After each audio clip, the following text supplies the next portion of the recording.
Let's bring you international business news, and we start by telling you that the United States and Ukraine have announced that they will launch negotiations to upgrade a bilateral 2008 trade and investment accord to support Ukraine's efforts to establish a more transparent and predictable business environment. In a joint statement issued after the 11th meeting of the U.S.-Ukraine Trade and Investment Council, the two countries said they would work to improve the underlying 2008 Trade and Investment Cooperation Agreement. In opening remarks, U.S. Trade Representative Catherine Tai urged the delegations to work together to create an environment that encourages companies and individuals to live, work, and invest in Ukraine, underscoring the importance of predictability, transparency, and the rule of law. Now, U.S.-Ukraine bilateral trade in 2021 totaled about $4.4 billion. Rishi Sunak's government in UK has been warned that Britain's creaking public services will require at least £43 billion a year in additional funding just to stand still amid the fallout from soaring inflation. The Trades Union Congress said next week's autumn statement needed to protect both public services and workers' pay from the highest rates of inflation since the early 1980s to avoid a further collapse in the quality of support for health, social care, education, justice, and the environment. With inflation at 10.1%, the highest level since 1982, it warned that there was now a significant shortfall in the spending firepower of each government department compared to the funding settlements they were given in 2021 when Sunak was Chancellor. Traders are laser focused on Thursday's key U.S. consumer price figures, but inflation data a day later may be even more important in determining the near-term outlook for global markets. While an expected fall in the CPI will likely be welcomed by investors, Friday's University of Michigan's 5 to 10-year inflation expectations will resonate, with Federal Reserve officials fearful of price rises becoming entrenched. The index rebounded to 2.9% in October, and a further increase may put further pressure on them to raise rates even higher than expected, weighing on assets from stocks to bonds. U.S. yields could push higher if CPI matches forecasts and 5 to 10-year inflation expectations rise to their highest since 2011. Asian stocks started down on Thursday after inconclusive U.S. midterm election results, and the turbulent cryptocurrency market left Wall Street and European markets in a sea of red. The uncertainty, especially about how the midterm results would impact inflation, transferred to Asia overnight. Tokyo, Hong Kong, Shanghai, Seoul, Jakarta, and Taipei were all trading lower. All eyes are now expected to turn to U.S. inflation data due later today to gauge the speed of future rate hikes by the Federal Reserve. Oil prices fell for a fourth day on Thursday on concerns that new COVID curbs in China, the world's biggest crude importer, will impact fuel demand. Brent crude futures fell 34 cents to 0.4% or $92.31 a barrel at 01:15 GMT. U.S. West Texas Intermediate crude futures were down 31 cents at $85.52 a barrel. Now, Brent prices have dropped more than 6% so far this week, while WTI is down more than 7%. Let's also tell you that crypto markets face weeks of deleveraging in the fallout from the crisis at digital asset exchange FTX.com, a period of upheaval that could push Bitcoin down to $13,000. According to JP Morgan Chase and Company strategists, a cascade of margin calls is likely underway given the interplay between the exchange. Digital asset investors are still coming to terms with the rapid unraveling at FTX.com. There are fears that its potential bankruptcy could lead to contagion that takes down other crypto outfits. That's all on international business news. We'll go on a break now, and when we return, we get to consider the anti-graft law that the South African government is promulgating. We get to see what that hopes to achieve.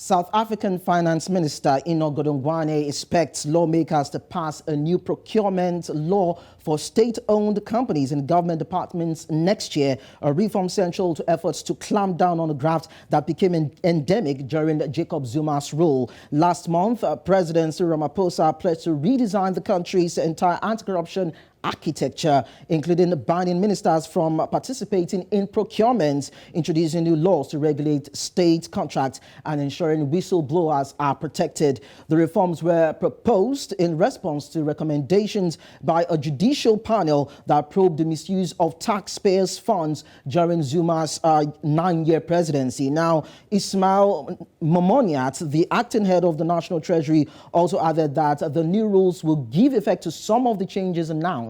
The panel, led by Chief Justice Raymond Zondo, spent 4 years investigating a practice known locally as state capture. More than 300 witnesses described how government departments and companies were looted of billions of rands by Zuma's allies with his tacit consent. Ramaphosa previously said at least 500 billion rand was stolen.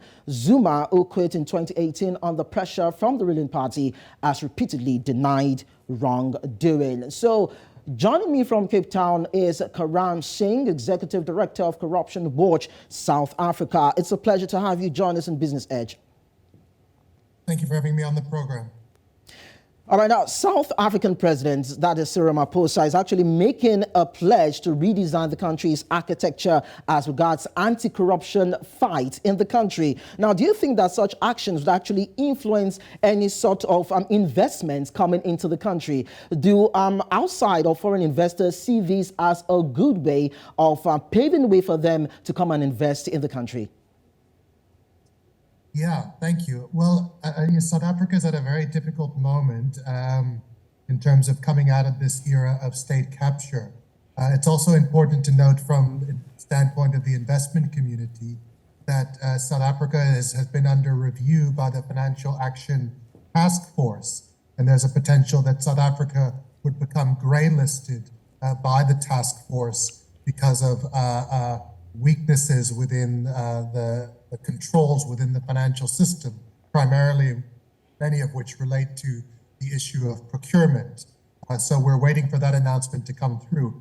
If South Africa does get grey-listed, and coupled with that, there's a sense from the investor community that the implementation of anti-corruption reforms, particularly those as proposed by the Zondo Commission, are not forthcoming or not expedited, that it will create some damage, sustainable damage to the South African economy, and will create barriers to the free flow of investment.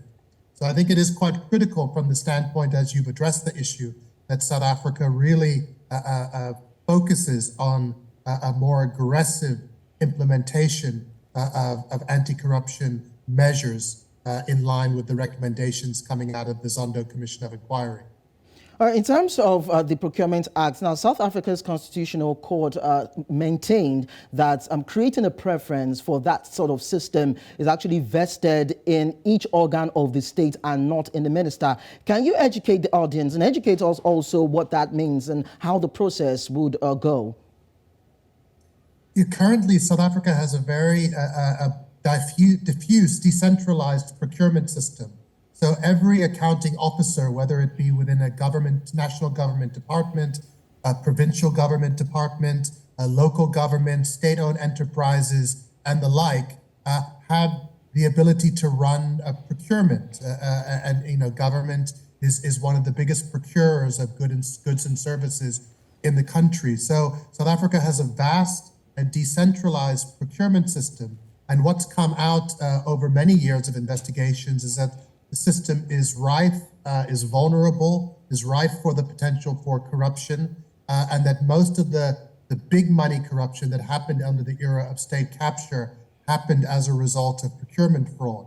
So what's been on the table for some time is new legislation to reform the public procurement system, to put better enforcement mechanisms in place, better monitoring mechanisms in place, primarily in terms of ensuring that there's greater transparency in the system.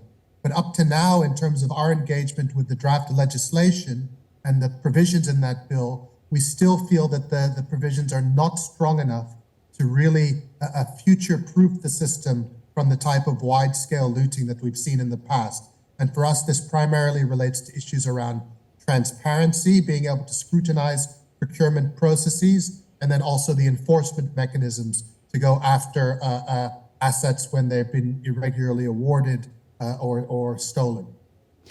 Now, if I'm going to take from what you're saying, are you inferring that this new legislation does not have that temerity to deal with financial graft in the country, or you feel that at some point there should be some sort of improvement on the bill or on the act to ensure that it meets all the criteria and is able to deal with issues of financial impropriety in the country?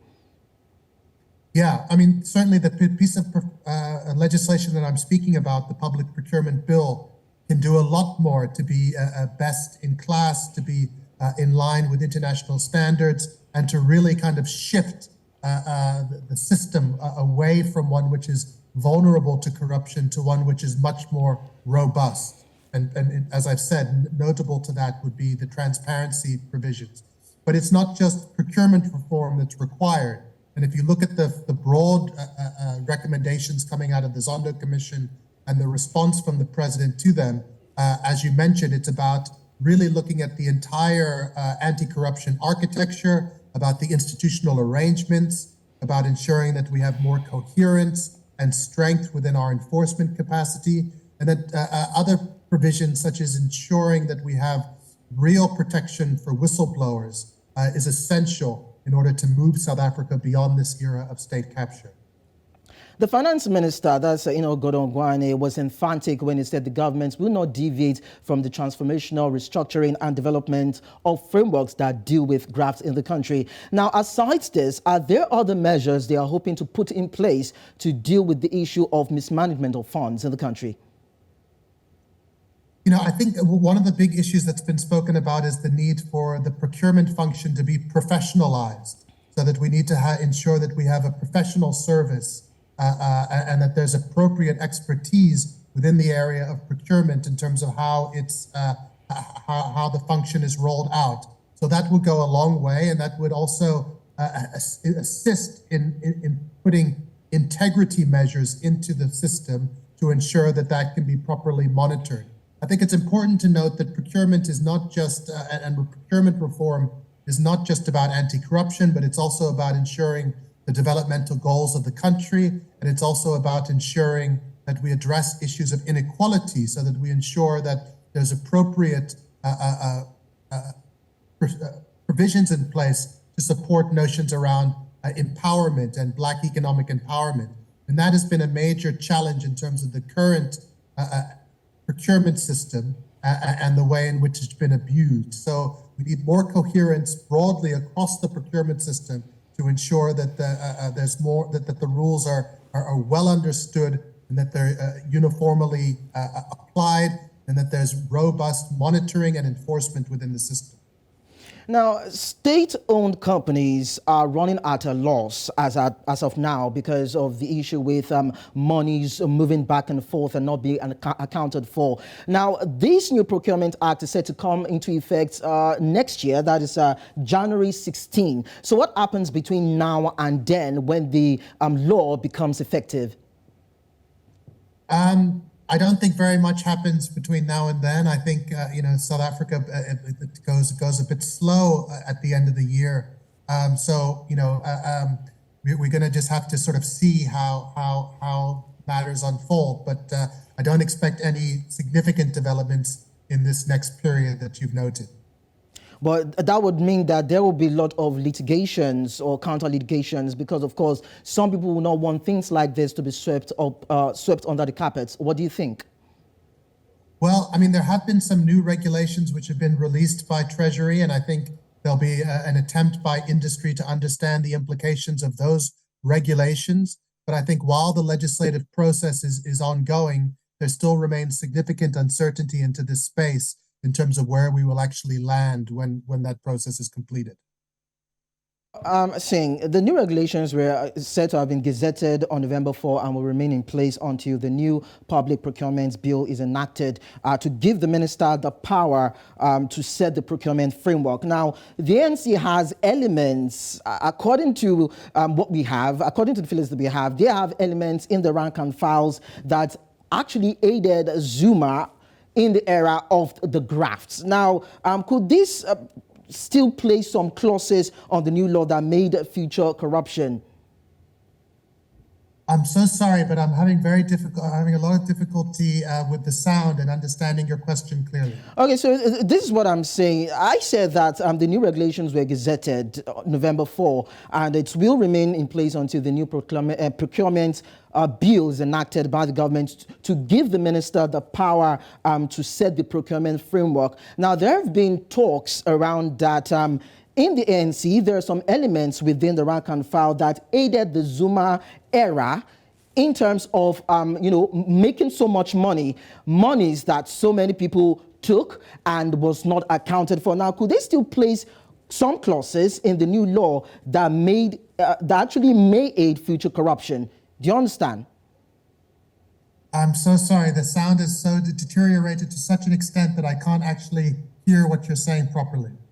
All right, so what we're going to do is to have this discussion continue some other time so that we can look at the intricacies of this particular procurement law and see what it hopes to hold or bring about in terms of accountability on the part of the South African government, of course, its officials, as the case may be. But then we must thank you so much, Singh, for joining the discussion. Thank you. I look forward to the opportunity to speak with you about this again. All right, thank you so much. Now, the finance minister, that is Enoch Godongwana, said that the stopgap rules that allow state entities to award contracts in line with the Preferential Procurement Policy Framework Act will actually take effect on January 16, that is next year, and adds that those regulations will ensure they follow the government's black economic empowerment and localization policies. This is all in the bid to ensure accountability on the part of the government. So we'll see how this works out by the time this Procurement Act takes effect next year. Let's quickly go on a break, and when we return, we'll be looking at Nigeria's Ajaokuta steel that is said to have consumed about 29 billion naira on staff, but has not yielded anything. We'll be back in a while.